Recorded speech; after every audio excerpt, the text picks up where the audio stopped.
Hello, and welcome to day 31 of Vlogust. It's been 31 days since I have totally immersed myself into the Mediterranean lifestyle. I wanted to give you a little wrap-up of my findings of how I felt during this time period and what kind of progress I've made in my diet and in my weight and in my health.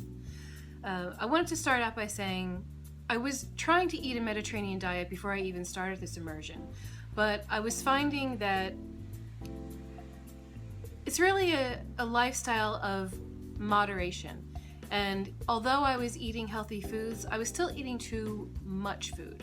So what I wanted to do was really start to moderate my diet and to keep track of how many calories I was eating a day. And I also, about 1 week into August, I decided to cut wine out of my diet because I really wanted to make sure that I was doing everything I could to be as healthy as possible and to get all the benefits out of this diet. One of the main things that I found is that I just feel so much better and I don't feel deprived at all because I didn't really deny myself anything besides cutting out the wine. I allowed myself to eat whatever I wanted. Sometimes I got takeout, sometimes I went out to eat. A lot of the times I cooked. But I didn't feel like, I wasn't on a starvation diet to where I cut out bread or I cut out pasta or anything like that. Because you really have to think about what you want your lifestyle to be first. How do you want to live your life? And I don't want to live my life without those things. I enjoy food, I enjoy coffee, I enjoy wine, I enjoy pasta. And I want to keep them all in my diet, but within moderation.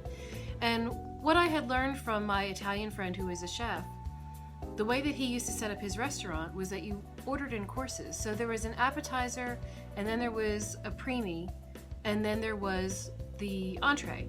And the preemie course was usually where you would get pasta or risotto or something like that, and it was very small. So you still get the benefit of having these luxurious foods that you love, but you're not eating a ton of them.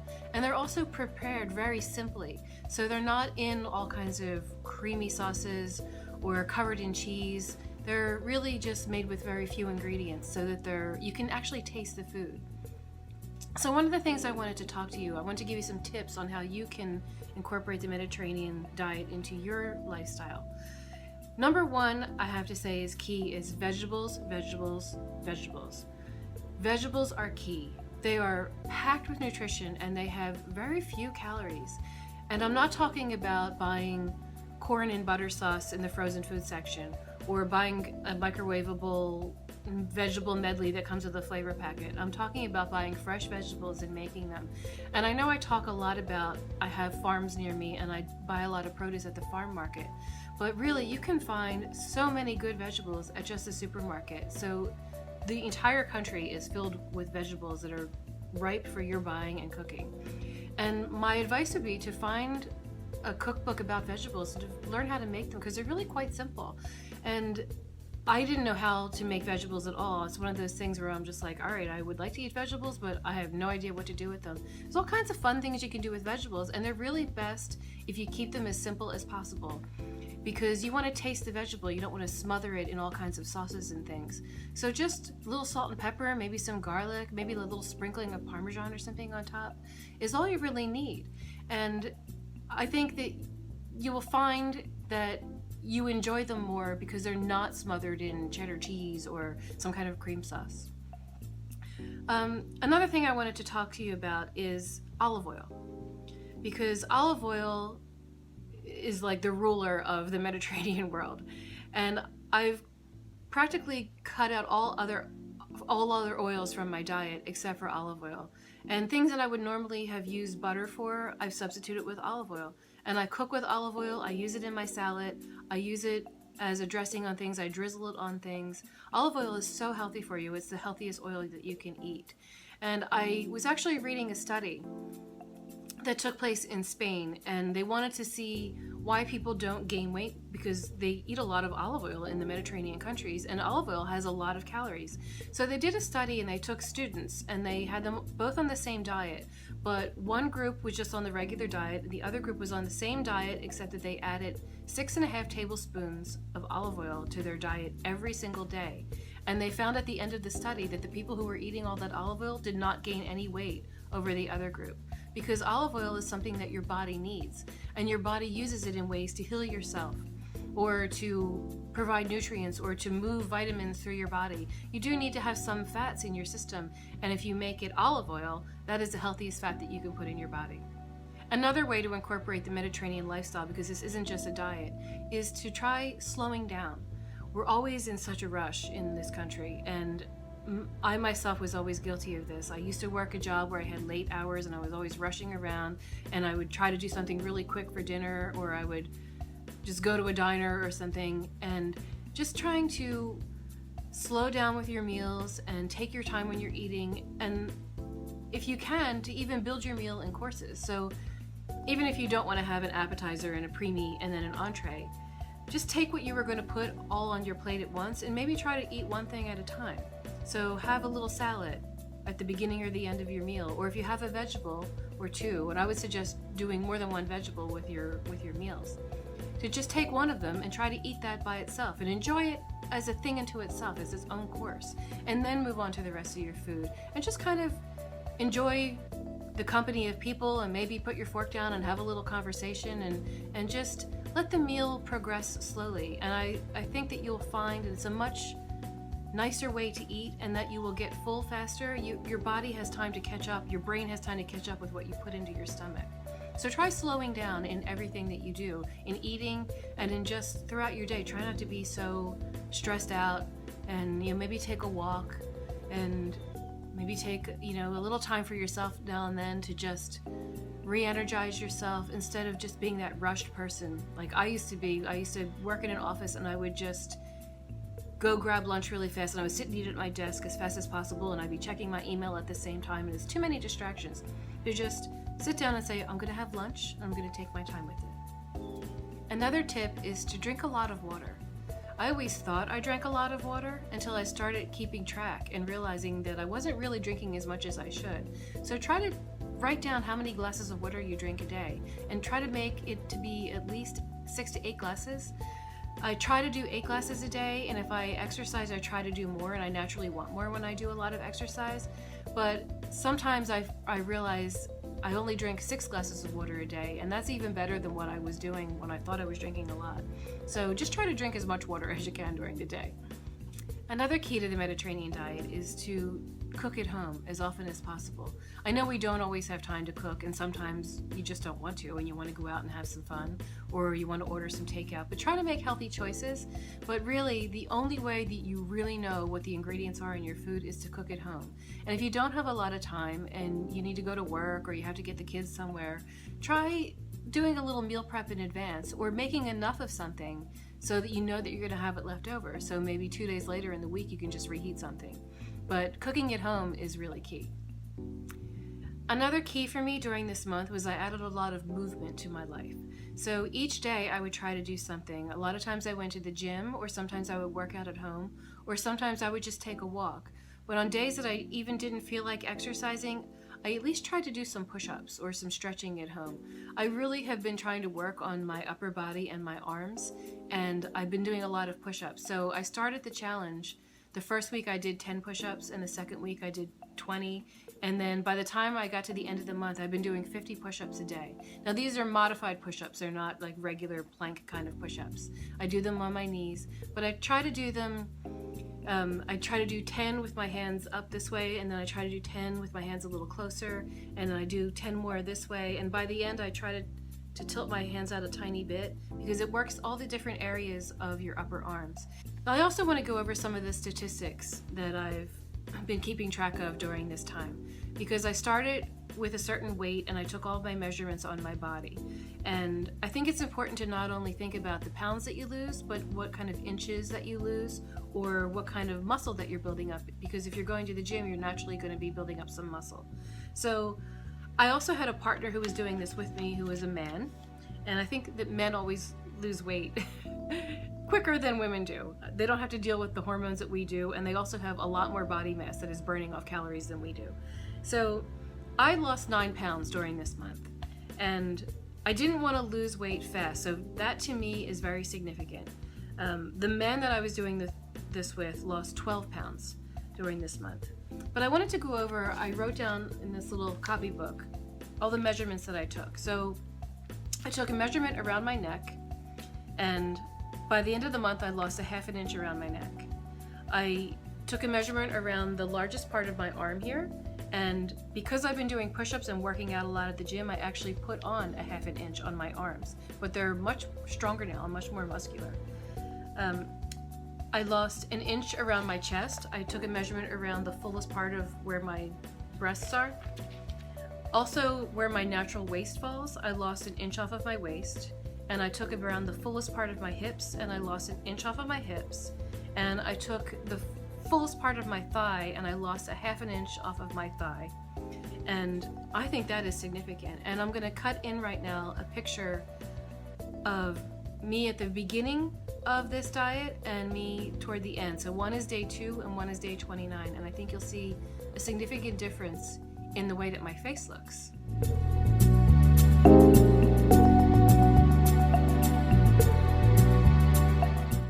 I'm proud of that picture. I know the first picture is in different light and it's not a great picture, and I'm smiling a little bigger in it, but I tried to pick 2 pictures where I'm sort of at the same face angle so you can get an idea of how my face slimmed down a little bit over the course of this diet. There are a few other key points I wanted to point out. I have some notes down here if you're wondering why I'm looking down. It's very important to read nutrition labels when you're buying your food, because the Mediterranean diet in countries like Greece and Italy and Israel, and there are so many other, Morocco, I've listed them all for you before. They don't have a lot of processed foods when they go shopping. So they eat a lot of natural foods and they cook them with few ingredients. So be very careful when you're reading labels. I know you're not going to want to stay home and bake bread every day. You know, I don't either. But I try to buy bread that I get at the bakery, or a more whole grain bread, or that has the fewest ingredients. And I look for things that I can't pronounce, and I try not to buy things that have things that I don't know what they are. So when I was looking in the bread aisle one day, if you look at a loaf of bread and you look at the label on the ingredients, there are so many ingredients in bread, where bread really, all you really need is flour, water, a little yeast, maybe an egg if you're making that kind of bread, but it really doesn't take much to make a loaf of bread. And when you look at the ingredients, you'll see like 27 different things that you can't pronounce. That's just not right. So I would try to avoid any kind of processed foods like that. And the same things with cereals, or just flavored, like pre-made rice packets and stuff. Like, just try to make things from scratch. It's not as hard as you think. I think we've gotten really used to the convenience foods that we find in the supermarket, that we think that everything that is done naturally is really hard. I don't think I spent more than 30 to 45 minutes making dinner every night. And that includes the chopping of the vegetables and the cooking time. I really try to do things that don't take a lot of time, that aren't really complex. And it's easier than you think. So just give yourself a chance and try to cook some things at home that are not processed and pre-packaged for you. Another tip I want to give you is to do not deprive yourself. If you're feeling a little hungry, eat something. And sometimes we're not always hungry. You might be thirsty, or maybe you're bored, or maybe you're feeling a little emotional. But if you are hungry, eat something. Just try to make it a healthy snack, like have a peach or an apple or a piece of cheese, or something that is healthy for you and small. Don't default to microwave popcorn or a bag of chips or something like that, because those kind of foods, they're kind of fun if you're watching TV and you just keep popping popcorn in your mouth, but they don't fill you up. They're just something to do. So just find something else to do with your hands instead. If you really just need some kind of bored thing, I don't know, crochet or buy a fidget spinner or something. Like, do something that can just occupy yourself. But sometimes at night, when you're kind of like settled in for the night and you're thinking, oh, I want a little something, have a tiny little piece of chocolate, like a really good piece of dark chocolate, or like an expensive bonbon, but just have one little small thing. So don't deprive yourself to where like you want to freak out and eat an entire Hershey Big Bug. Another key to weight loss is to get enough sleep, because our bodies burn calories while we're sleeping, and especially if you're exercising during the day, your body is still churning through and burning off the calories that you ate throughout the day while you're sleeping. So it's also important to not eat too close to the time that you're going to bed, because your body also heals itself while it's sleeping, and it passes around the nutrients that you've taken in that day, and it works on fighting off disease and sickness. So if you're eating too close to the time that you go to bed, your body is concentrating on digesting your food instead of doing all those things that it's supposed to do while you're sleeping at night. I really enjoyed this month-long immersion into the Mediterranean lifestyle, and the reason I wanted to do it on video is because I wanted to share it with you. And if you liked any of the recipes that I made during this month, I'm going to be working over the next couple of weeks to add them to my website. So go to DonnaDeRosa.com and either sign up for the newsletter updates so you don't miss any of my updates, or just check my blog frequently. I usually publish on Mondays. I'm going to try to add a lot of these recipes that I've made over time. The important thing that I want to leave you with is that this is a lifestyle. I didn't try to go on a diet that I now want to stop. I'm going to continue eating this way. I'm just not going to do it on video. But if you try to cut out bread, or you try to cut out pasta, you might lose a little weight, but as soon as you work them back into your diet again, you're going to gain it back. So what you really need to do is to discover a lifestyle that works for you. And I didn't always like to cook. I didn't always know how to cook. I didn't always know how to make vegetables or how to prepare fish. I learned all these things because I bought some really good cookbooks that taught me how to do it, and I've learned that I've enjoyed it.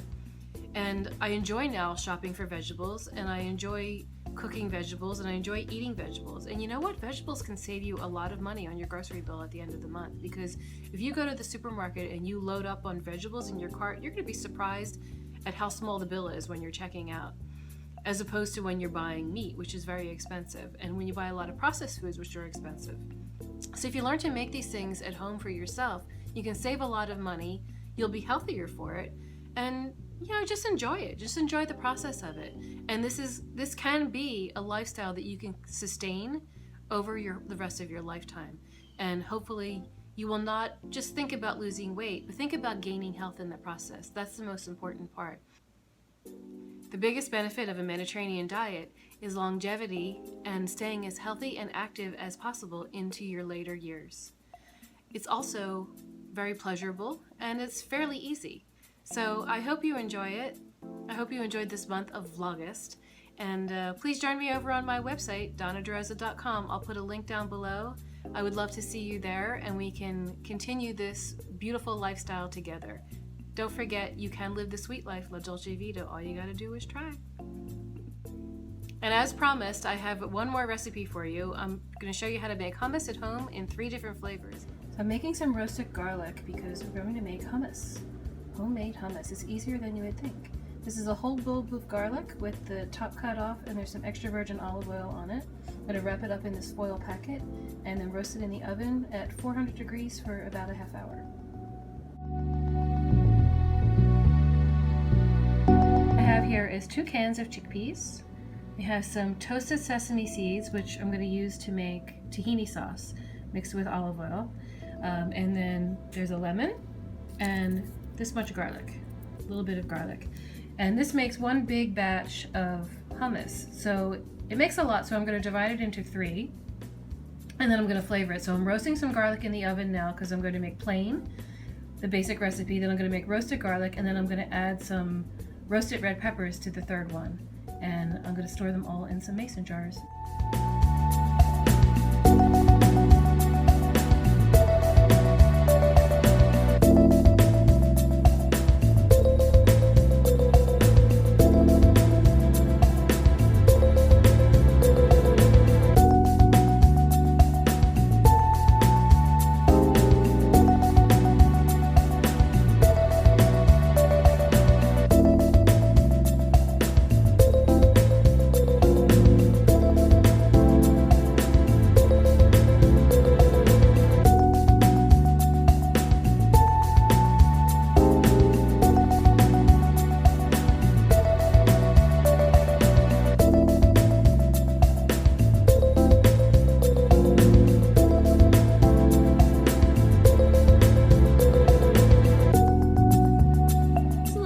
But I have hummus 3 ways. There's a little bit of plain. This one has the red pepper, and this one has roasted garlic. And boy, is that strong. I only used half of that roasted garlic. And boy, is it garlicky.